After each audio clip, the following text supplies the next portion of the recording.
Hello everyone, welcome back. Today we are going to discuss the authors, poets, writers, essayists mentioned in 10th class textbook. It is very important. So 10th class text బుక్లో ఉన్నటువంటి రచయితల గురించి ఇప్పుడు చెప్పుకోబోతున్నాం. చాలా important. మరి అంతకు ముందే 10th class రచయితల గురించి చెప్పుకోబోయే ముందు అసలు 10th class text book structure చూద్దాం. Total in 10th class text book also we have 6 units like other text books. మా 8th క్లాస్ 9th క్లాస్ ఎలా అయితే చెప్పుకున్నామో అలాగే ఇక్కడ కూడా 6 యూనిట్స్ ఉంటాయి. Every unit has 3 readings same as usual. So reading A, reading B, reading C అని ఉంటాయమ్మా. So ఆ reading A, reading B, reading C ఒక యూనిట్లో ఉంటాయి. ప్రతి యూనిట్కో థీమ్ ఉంటుంది. ఆ థీమ్ని బేస్ చేసుకొని మొత్తం టోటల్గా నడుస్తూ ఉంటుందమ్మా. దాని ప్రకారంగానే మనం చూసుకోవాలి. మొత్తం ఆ 6 యూనిట్స్ని ఒకసారి చెక్ చేద్దాం, మనకు క్లారిటీ వస్తుంది. చూడండి ఒకసారి. సో యూనిట్ థీమ్ చూడండి. నెంబర్ 1 యూనిట్ 1 పర్సనాలిటీ డెవలప్మెంట్ ఉంది. చూడమ్మా, personality development. Unit 1 personality development. అందులో reading A attitude is altitude, attitude is altitude ఉంది. అలాగే reading B every success story is also a story of great failures. Every success story is also a story of great failures మా. ఇక reading C మా I will do it, I will do it అమ్మా. ఇక్కడ reading A, reading B, reading C 3 చూస్తున్నాం. ఇక్కడ ఎక్కడ మనకు poem లేదు. కానీ reading below every success story is also a story of great failures అనుకున్నాం కదా. ఇందులోనే మనకు ఒక సపరేట్గా ఒక పోయం ఇచ్చాడమ్మా. ఆ పోయం ఇఫ్ యూ థింక్ అని ఇచ్చాడు. ఏమని ఇచ్చాడమ్మా? ఇఫ్ యూ థింక్ అని ఇచ్చాడు. ఆ పోయంని చూసుకుంటే సరిపోతుంది. ఓకేనా. ఇక సెకండ్ యూనిట్కి వద్దాం. సెకండ్ యూనిట్లో విట్ అండ్ హ్యూమర్ అని ఉందమ్మా. Wit and humour. మరి విట్ అండ్ హ్యూమర్ అన్న వెంటనే ఇది కూడా హాస్యానికి సంబంధించిందమ్మా. మరి ఇందులో మనకు reading A the dear departed part 1 ఇచ్చాడు. Reading be the dear departed part 2, అంటే అదే పార్ట్ 1గా పార్ట్ 2గా డివైడ్ చేసి ఇచ్చాడమ్మా. ఇక రీడింగ్ సి ద బ్రేవ్ పార్టర్ అని ఇచ్చాడు. ద బ్రేవ్ పార్టర్ ఒక స్టోరీ. ఇక్కడ కూడా మనం చూసుకుంటే reading A, reading B 2 dramas అమ్మ, ప్లేస్ అనొచ్చు, నాటకాలు. కానీ రీడింగ్ సి స్టోరీ. కానీ ఇక్కడ కూడా మనకు పోయం కనపడలేదు. ఇక యూనిట్ 3కి వస్తున్నాం. యూనిట్ 3 హ్యూమన్ రిలేషన్స్ అని ఉంది. హ్యూమన్ రిలేషన్స్ అంటే మానవ సంబంధాలు లేదా మానవ బాంధవ్యాలు అని అర్థం అమ్మా. ఇక్కడ రీడింగ్ ఏ ద జర్నీ, ఇది కూడా స్టోరీ మా. Reading B once upon a time, ఇక్కడ పోయం వచ్చింది. Once upon a time poem. ఇక రీడింగ్ సి మా what is my name, what is my name, ఇది కూడా ఒక స్టోరీ మా. ఇక యూనిట్ 4కి వచ్చాం. యూనిట్ 4 థీమ్ వచ్చేసి ఫిల్మ్స్ అండ్ థియేటర్ అమ్మ. ఫిల్మ్స్ అండ్ థియేటర్ మా, ఇది సినిమాల గురించి ఇచ్చాడు. ఇక్కడ రీడింగ్ ఏలో రెండివో విత్ రే అని ఇచ్చాడమ్మా. రెండివో విత్ రే. మరి రీడింగ్ బి మాయా బజార్, రీడింగ్ సి అట్రిబ్యూట్. ఈ 3 చూస్తే కూడా ఇక్కడ కూడా మనకు పోయం కనపడదమ్మా. ఇక నెక్స్ట్ యూనిట్ 5కి వస్తున్నాం. యూనిట్ 5లో బయోడైవర్సిటీ అని ఉంది. బయోడైవర్సిటీ ఇది పరిసరాల గురించి, బయట ఉన్నటువంటి వాతావరణ పరిస్థితుల గురించి ఇచ్చాడమ్మా. ఇక్కడ రీడింగ్ ఏ చూస్తే environment. Reading B are will the dreamer wake, ఇది పోయం అమ్మ. Reading C a tale of 3 villages, a tale of 3 villages అని చెప్పేసి ఒక డిస్క్రిప్షన్ లాంటిది ఇచ్చాడమ్మా. సో ఇక్కడ యూనిట్ 5 అయిపోయింది. ఇంకా యూనిట్ 6 అమ్మ last one nation and diversity ఇచ్చాడు. నేషన్ అండ్ డైవర్సిటీలో మనం రీడింగ్ ఏ తీసుకుంటే మై చైల్డ్హుడ్ అని ఇచ్చాడమ్మా. మై చైల్డ్హుడ్ ఇది ఆటోబయోగ్రఫీలో నుంచి తీసుకున్నారమ్మా. ఏపీజే అబ్దుల్ కలాం రాసినటువంటి ఆటోబయోగ్రఫీలో ఒక చిన్న పార్ట్ తీసుకోవడం జరిగింది. Next reading B a plea for India, ఇది పోయం. రీడింగ్ సీమా unity in diversity in India, unity in diversity in India, భిన్నత్వంలో ఏకత్వం అని ఇచ్చాడమ్మా. ఇలా మొత్తం టోటల్ 6 యూనిట్స్ ఇవ్వడం జరిగింది. టోటల్ 6 యూనిట్స్ అమ్మా. ప్రతి యూనిట్ ఒక థీమ్ ప్రకారం నడుస్తుంది. Every unit has specific theme. ఆ థీమ్ చూసుకున్నాం కదా. ఇక దాని ప్రకారం ప్రతి యూనిట్లో కొంతమంది రచయితలు లేదా కవులు రావడం జరిగింది. సో వాళ్ళ గురించి చెప్పుకోబోతున్నాం. సో కొద్దిగా కాన్సన్ట్రేషన్ పెడితే వచ్చేటువంటి కాన్సెప్ట్ ఇది. కానీ ఇంపార్టెంట్ అమ్మా, నేర్చుకోవాలి. సార్ కొంతమంది డౌట్స్, సార్ ఇవన్నీ మనకి ఎగ్జామ్లో అడుగుతాడా? అడగొచ్చమ్మా, అడిగే అవకాశాలు ఉన్నాయి. డిఎస్సిలో అడిగినటువంటి రచయితలు కవులు ఎక్కడున్నారని డౌట్ కూడా ఉంది అమ్మ. వాటి గురించి కూడా ఎక్స్ప్లెయిన్ చేస్తాను నెక్స్ట్ వీడియోలో. గత డిఎస్సిలో అడిగినటువంటి ప్రతి రచయిత గురించి, ప్రతి పోయెట్ గురించి నేను ఎక్స్ప్లెయిన్ చేస్తానమ్మా. అప్పుడు మీరు దాని గురించి క్లియర్గా విందురు. ఈరోజు 10th క్లాస్ అనుకున్నాం కాబట్టి 10th క్లాస్లో ఇచ్చినటువంటి రచయితలను కంప్లీట్ చేద్దాం. ఓకేనా? రెడీనా? స్టార్ట్. రైట్ మా. ఇప్పుడు ఫస్ట్ యూనిట్లో reading below every success story is also a story of great failures అనేటువంటి ఎస్సేను, అలాగే ఇఫ్ యూ థింక్ అనే పోయంను రాసిన శివ్ ఖేరా గురించి తెలుసుకుందాం. Shiv Khera is an Indian author of self help books and activist. Self help books అంటే స్వయం సేవ అని అర్థం చేసుకోవచ్చు. అలాగే యాక్టివిస్ట్ అంటే కార్యకర్త అమ్మ.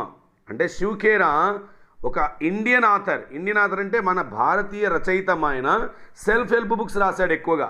అంటే ఎవరికి వారు సహాయం చేసుకోవాలనేటువంటి కాన్సెప్ట్తో రాశాడు బుక్స్ ఈయన. అలాగే ఈయన ఒక యాక్టివిస్ట్ కూడా. యాక్టివిస్ట్ అంటే ఏంటమ్మా? కార్యకర్త. While working in the United states he was inspired by a lecture delivered by Norman Vincent. అమ్మా ఈయన యునైటెడ్ స్టేట్స్లో పనిచేస్తున్నప్పుడు ఈయన నార్మన్ విన్సెంట్ ఇచ్చినటువంటి లెక్చర్ ద్వారా బాగా ఇన్స్పైర్ అయ్యాడమ్మా. అంటే బాగా మోటివేట్ అయ్యాడు. And followed his motivational teachings. అప్పటి నుంచే నార్మన్ విన్సెంట్ని ఫాలో అవ్వడం స్టార్ట్ చేశాడు. అమ్మా Khera has return several books including you can win. You can win అనేటువంటి పుస్తకంతో పాటు చాలా పుస్తకాలు రాశాడమ్మా. యూ కెన్ విన్ ఈయన రాసినవన్నీ మోటివేషనల్ పుస్తకాలే. His mission is to ensure freedom through education and justice. అమ్మా ఈయన మిషన్ అంటే ఈయన లక్ష్యం ఏంటంటే తెలుసా? To ensure freedom. ఫ్రీడమ్ అంటే ఏంటి? ఇక్కడ స్వాతంత్రాన్ని సంపాదించడం. ఎలా స్వాతంత్రాన్ని సంపాదించవచ్చు? Through education and justice. అమ్మ విద్య ద్వారా మరియు జస్టిస్ ద్వారా మాత్రమే స్వాతంత్రం వస్తుంది అంటాడు ఈయన. అంటే ఇక్కడ స్వాతంత్రం అంటే ఇతరుల నుంచి కాదు, మనకు మనం స్వతంత్రంగా బతకగలగడం అని అంటాడు. Shiv Khera was born in a business family which use to have coal mines at Kendua in Dhanbad. అమ్మా ఈయన బిజినెస్ ఫ్యామిలీలో పుట్టాడమ్మా. ఇంకోటి తెలుసా? వీళ్ళకు సొంతంగా కోల్ మైన్స్ ఉండేవి కెందువాలో. ధన్బాద్లోని కెందువాలో సొంతంగా వీళ్ళకి కోల్ మైన్స్ ఉండేవి. కోల్ మైన్స్ అంటే ఏంటమ్మా? బొగ్గు గనులు ఉండేవి. Soon after the nationalisation of coal mines by the Indian government. Soon after the nationalisation of the coal mines by the Indian government అంటే ఏంటమ్మా? బొగ్గు గనులను భారతీయ ప్రభుత్వం ఏం చేసింది తెలుసా? నేషనలైజేషన్ చేసేసింది. అంటే జాతీయకరణ చేసిందనమాట. He had to search for his own living. అప్పటి నుంచి పాపం బిజినెస్ మొత్తం కొలాప్స్ అయిపోయి సొంతంగా తన కాళ్ళ మీద తను నిలబడాల్సి వచ్చిందమ్మా. ఇన్ హిజ్ అర్లీ ఇయర్స్ అంటే ప్రారంభంలో he worked as a car washer. ఒక కార్ వాషర్గా కూడా పనిచేశాడమ్మా. ఈయన పెద్ద బిజినెస్ ఫ్యామిలీలో పుట్టినటువంటి ఈ వ్యక్తి కార్ వాషర్గా, కార్ను శుభ్రపరిచే వ్యక్తిగా కూడా పనిచేశాడమ్మా. అలాగే ఏ లైఫ్ ఇన్సూరెన్స్ ఏజెంట్గా కూడా పనిచేశాడంట. అండ్ ఏ ఫ్రాంచైజ్ ఆపరేటర్, ఒక ఫ్రాంచైజ్ ఆపరేటర్గా కూడా పనిచేశాడమ్మా ఈయన. Before he became a motivational speaker. So motivational స్పీకర్గా ఈయన గొప్ప ఒక ఆరేటర్ అమ్మ, గొప్ప వక్తగా మారకముందు ఈ పనులన్నీ చేయాల్సి వచ్చిందమ్మా ఈయన. ఎవరమ్మా? శివ్ ఖేరా. సో చాలా గొప్ప వ్యక్తి అమ్మా ఈయన. నెక్స్ట్ ఫస్ట్ యూనిట్లోనే reading C I will do it అనేటువంటిది రాసినటువంటి సుధామూర్తి గురించి చెప్పుకోబోతున్నాం. Sudha Murthy the wife of N R Narayana Murthy is an Indian social worker and author. అమ్మ సుధామూర్తి ఎవరు? Wife of N R Narayana Murthy. అమ్మ Infosys, the founder of Infosys. Infosys అనేది పెద్ద ఐటీ కంపెనీ అమ్మ, ప్రపంచంలోనే లీడింగ్ కంపెనీ అమ్మ. దాని ఫౌండర్ అయినటువంటి ఎన్ఆర్ నారాయణమూర్తి గారి భార్య సుధామూర్తి గారు. Is an Indian social worker. ఈమె ఇండియన్ సోషల్ వర్కర్ అమ్మ. సోషల్ వర్కర్ అంటే ఏంటమ్మా? సంఘ సంస్కర్త లేదా సామాజిక కార్యకర్త అని చెప్పొచ్చు. అండ్ ఆథర్, ఒక రచయిత కూడా ఈమె, ఒక రచయిత్రిమ. Murthy began her professional career as a computer scientist and engineer. అమ్మ సుధామూర్తి గారు తమ ప్రొఫెషనల్ కెరియర్ను, తమ వృత్తిపరమైనటువంటి కెరియర్ను ఒక కంప్యూటర్ సైంటిస్ట్గా మా శాస్త్రవేత్తగా అండ్ ఇంజనీర్ మరియు ఇంజనీర్గా స్టార్ట్ చేశారమ్మా. She is the chairperson of the Infosys foundation. అమ్మ ఇన్ఫోసిస్ ఫౌండేషనే వీళ్ళది కదా. సో ఇన్ఫోసిస్ ఫౌండేషన్కి ఈమె చైర్పర్సన్గా ఉన్నారమ్మా. She has founded several orphanages. అమ్మ కొన్ని అనాథ శరణాలయాలను కూడా స్థాపించారమ్మా ఈమె.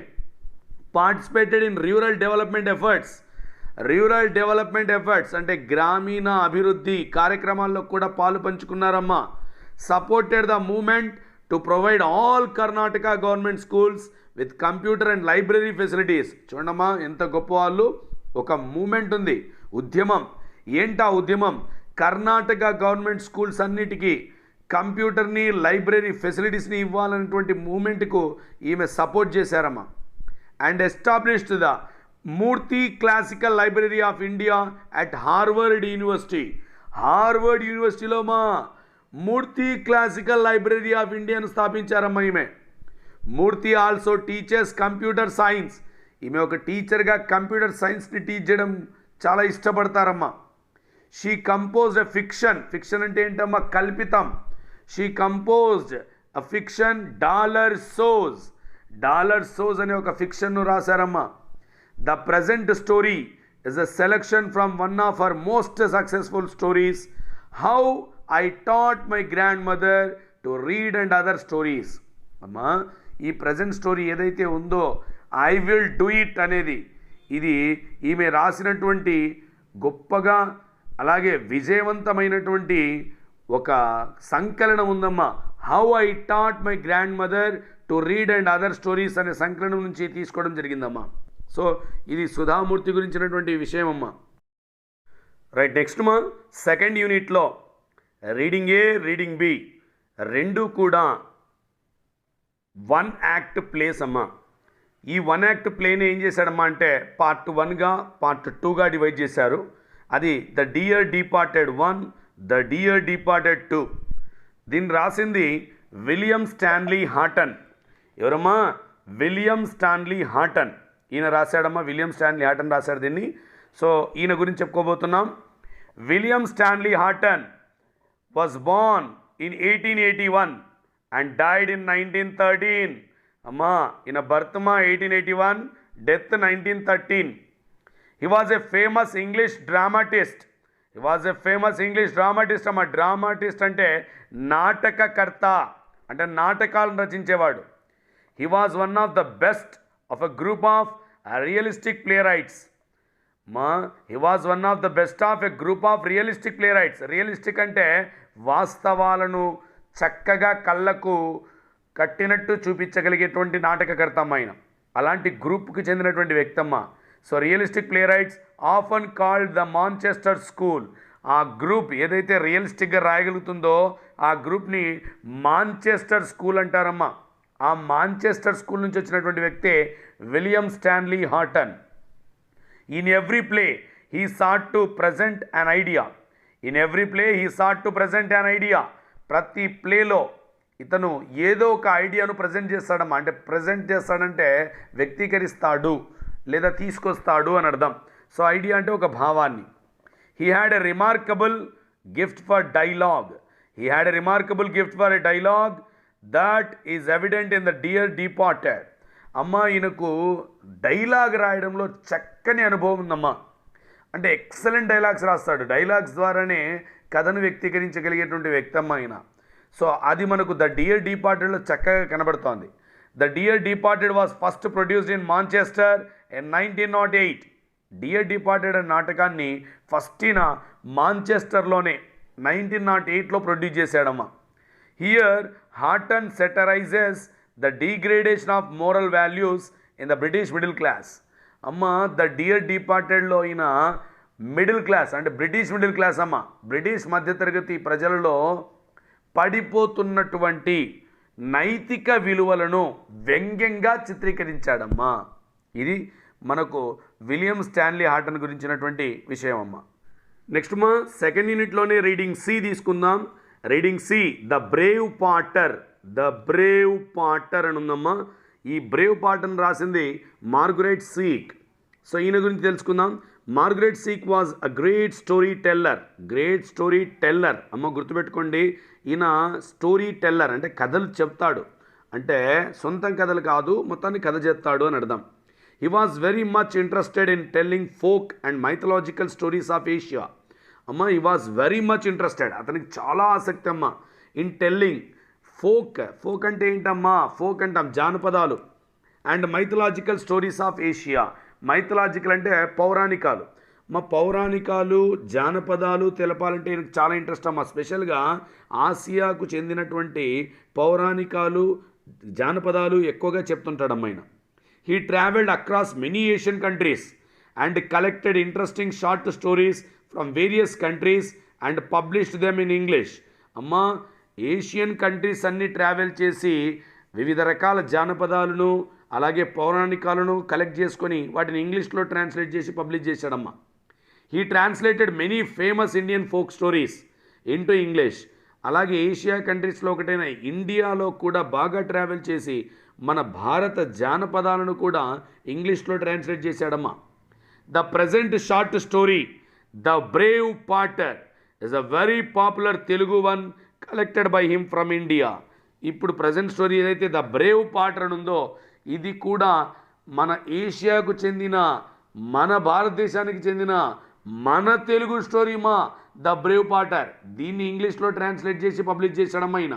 అంటే ఈయన రచయిత కాదమ్మా, అనువాదకర్త అని చెప్పుకోవచ్చమ్మా. నెక్స్ట్ మనకు యూనిట్ 3లో రీడింగ్ ఏలో ద జర్నీ అనేటువంటి ఒక లెసన్ ఉందమ్మా.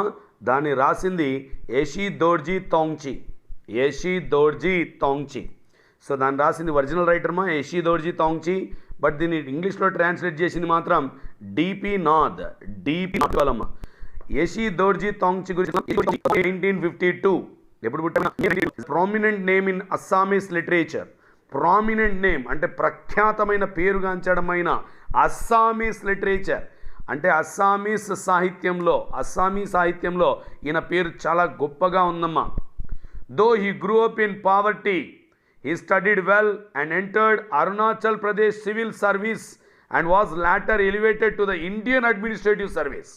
Amma, though he grew up in poverty అంటే పేదరికంలో పెరిగాడమ్మా ఆయన. he studied well కానీ బాగా చదువుకున్నాడమ్మా. and entered Arunachal Pradesh civil service అలా అరుణాచల్ ప్రదేశ్ సివిల్ సర్వీస్కి సెలెక్ట్ అయ్యాడమ్మా. And was later elevated to the Indian administrative service. తర్వాత అక్కడికి ఆగిపోకుండా ఇండియన్ అడ్మినిస్ట్రేటివ్ సర్వీస్ అంటే ఐఏఎస్కి కూడా బాగా ఎలివేట్ అయ్యడం అంటే ప్రమోట్ అయ్యాడమ్మా. He writes fiction, drama and essays in Assamese and English. అమ్మా ఈయన ఫిక్షను అంటే కల్పితాలను, డ్రామా నాటకాలను అండ్ ఎస్సేస్ అంటే వ్యాసాలను అస్సామీస్లో ఇంగ్లీష్లో రాస్తాడమ్మా. He has received national recognition for his novel Mauna Aunt Mukhar Hriday. అమ్మా ఈయనకు జాతీయ స్థాయిలో గుర్తింపు వచ్చిందమ్మా ఈయన రాసిన నవలకు గాను. ఏంటా నవల? మౌన ఔంత్ ముఖర్ హృదయ్. మౌన ఔంత్ ముఖర్ హృదయ్ అనే నవలకు గాను ఈయనకు జాతీయ స్థాయిలో బాగా పేరు వచ్చిందమ్మా. విచ్ వాన్ ద సాహిత్య అకాడమీ అవార్డ్ ఇన్ 2005. ఈ మౌన ఔంత్ ముఖర్ హృదయ్కి ఈయనకు 2005లో సాహిత్య అకాడమీ అవార్డు కూడా వచ్చిందమ్మా. Many of Thongchi's novels including Sonam deal with the cultural life of the Monpa and the Sherdukpen tribes of Arunachal Pradesh. అమ్మ ఈయన చాలా నవలలు, స్పెషల్గా సోనం అనే నవలను కూడా తీసుకుంటే ఎక్కువగా ఈయన నవలలన్నీ మోన్పా అండ్ షెర్డుక్పన్ అనేటువంటి అరుణాచల్ ప్రదేశ్లో ఉన్న తెగల కల్చరల్ లైఫ్ని చిత్రీకరిస్తున్నాయమ్మా. కల్చరల్ లైఫ్ వాళ్ళ సంస్కృతిని మనకు ఈ నవల ద్వారా అయినా చిత్రీకరించి చూపించాడమ్మా. ఎవరమ్మా? ఏషీ దోర్జీ తోంగ్చి.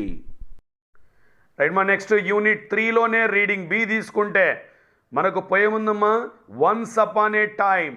ఈ వన్స్ అపాన్ ఏ టైమ్ను రాసింది Gabriel Okara. So Gabriel Okara గురించి తెలుసుకుందాం. Gabriel Okara is an African poet. మైన ఆఫ్రికన్ పోయెట్ అమ్మా. He was born in 1921 in Nigeria.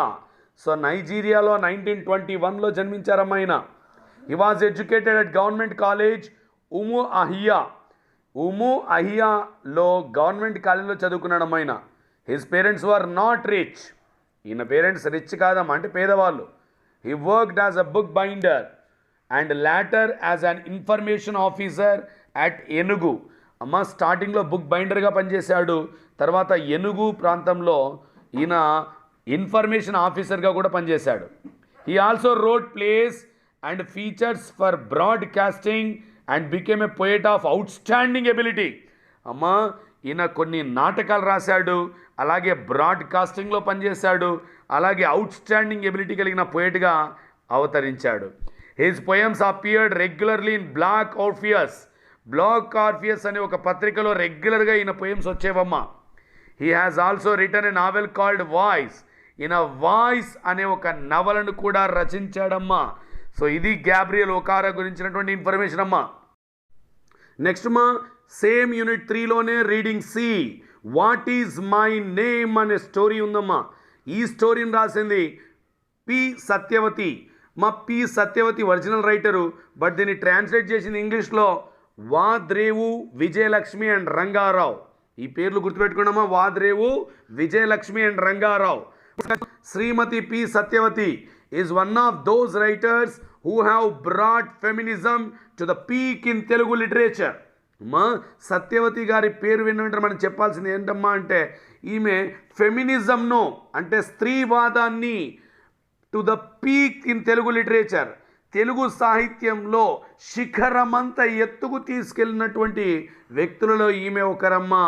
Though she is a retired English lecturer, she has great understanding of the Telugu accent and the idiom of the respective regions.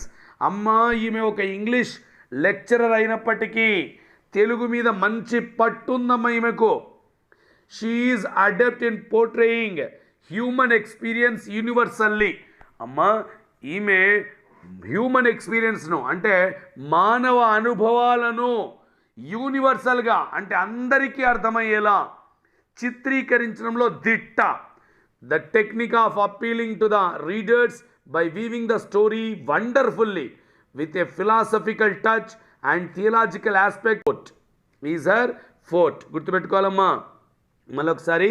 The technique of appealing to the readers, philosophical touch and తెలుసా, తాత్వికంగా సిద్ధాంతపరంగా నైతికంగా చక్కగా కథను అనడంలో ఈమె దిట్ట. She has published 4 anthologies of short stories. అమ్మ 4 షార్ట్ స్టోరీస్ అంటే ఆంథాలజీస్ అంటే ఏంటంటే సంకలనాలు, చిన్న కథల 4 సంకలనాలను ఈమె సేకరించింది, రాసింది అని చెప్పవచ్చు.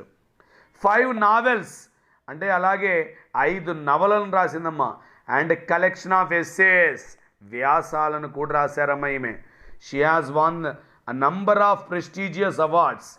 చెప్పుకోలేనంత అంటే అత్యధిక సంఖ్యలో ఎన్నో అవార్డ్స్ని గెలుచుకున్నారమ్మా ఈమె. దిస్ స్టోరీ, ఏ స్టోరీ అమ్మా, వాట్ ఈజ్ మై నేమ్ అనే స్టోరీ.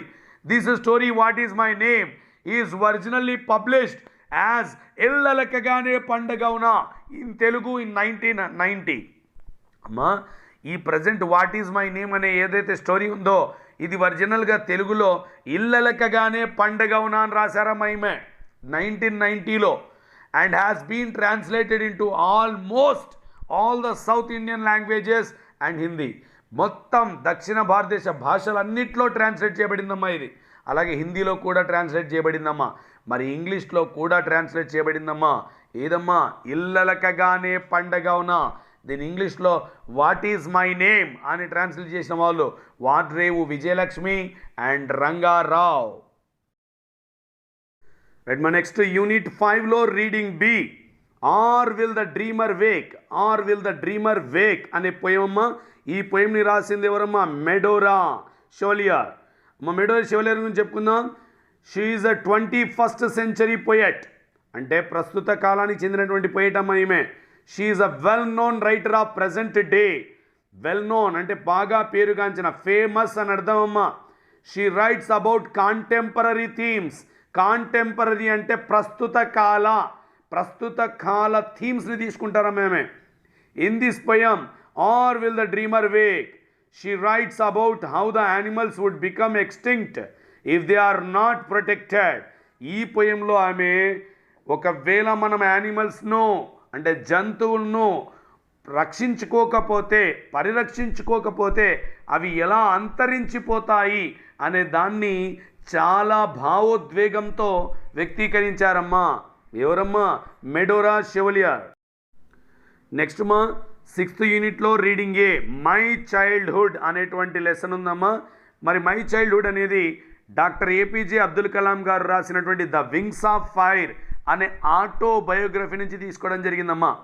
మరి ఇక్కడ మనము దీని రచయిత అయినటువంటి డాక్టర్ ఏపీజే అబ్దుల్ కలాం గురించి తెలుసుకుందాం. ఈయన పూర్తి పేరమ్మా డాక్టర్ అబుల్ పకీర్ జైనులాబ్దీన్ అబ్దుల్ కలాం. ఏపీజే అంటే అబుల్ పకీర్ జైనులాబ్దీన్ అని అర్థం అమ్మా. So doctor Abul Pakir Jainulabdeen Abdul Kalam was born on 15th October 1931 at Rameshwaram in Tamil Nadu. అమ్మా ఈయన తమిళనాడులోని రామేశ్వరంలో 15th October 1931లో జన్మించారమ్మా. He was responsible for the evolution of ISRO's launch vehicle program. అమ్మా ఇస్రో అంటే గుర్తొచ్చే పేరే ఏపీజే అబ్దుల్ కలాం అమ్మా. Particularly the PSLV configuration and for the development and operationalization of Agni and Prithvi missiles and for building indigenous capability in critical technologies through networking of multiple institutions. Amma Agni, Prithvi, PSLV వీటన్నిటికీ ఆద్యుడే APJ Abdul Kalam. Okay, next మా in his literary pursuit సాహిత్య పరంగా చూస్తే 4 of Dr. Kalam books. దులిపేమా. 1 Wings of Fire. Second one India 2020 a vision for the new millennium. Third one ma My Journey. And fourth one ma Ignited Minds Unleashing the Power Within India. ఈ 4 books చాలా famous అమ్మా. Number 1 ఏంటమ్మా wings of fire. Number 2 ఏదమ్మా India 2020 A vision for the new millennium. Third one ఏదమ్మా my journey. Fourth one అమ్మా ignited minds unleashing the power with in India have become house hold names in India and among the Indian nationals abroad. ఈ 4 పుస్తకాలు విద్యావంతులైన ప్రతి భారతీయుని ఇంట్లో కనబడతాయంటమ్మా. అలాగే విదేశీయులైనప్పటికీ భారతీయులు అయితే అక్కడ ఉండి సెటిల్ అయిపోయి ఉంటే వాళ్ళ ఇళ్లలో కూడా ఈ పుస్తకాలు కనబడతాయంటమ్మా. Doctor Kalam received honorary doctorates from 30 universities and institutions. అమ్మా యూనివర్సిటీస్ అండ్ ఇన్స్టిట్యూషన్స్ అంటే డిఫరెంట్ విశ్వవిద్యాలయాలు అలాగే సంస్థలు ఈయనకు 30 డాక్టరేట్స్ ఇచ్చాయమ్మా. He was awarded the coveted civilian awards Padma Bhushan 1981 amma and Padma Vibhushan in 1990 and the highest civilian award Bharat Ratna in 1997. Dr. Kalam became the 11th president of India on 25th July 2002. So idamma Dr. APJ Abdul Kalam gurinchi. Ma, so you have listened everything about the authors and poets and writers. So now it is the work of you to learn and to revise everything.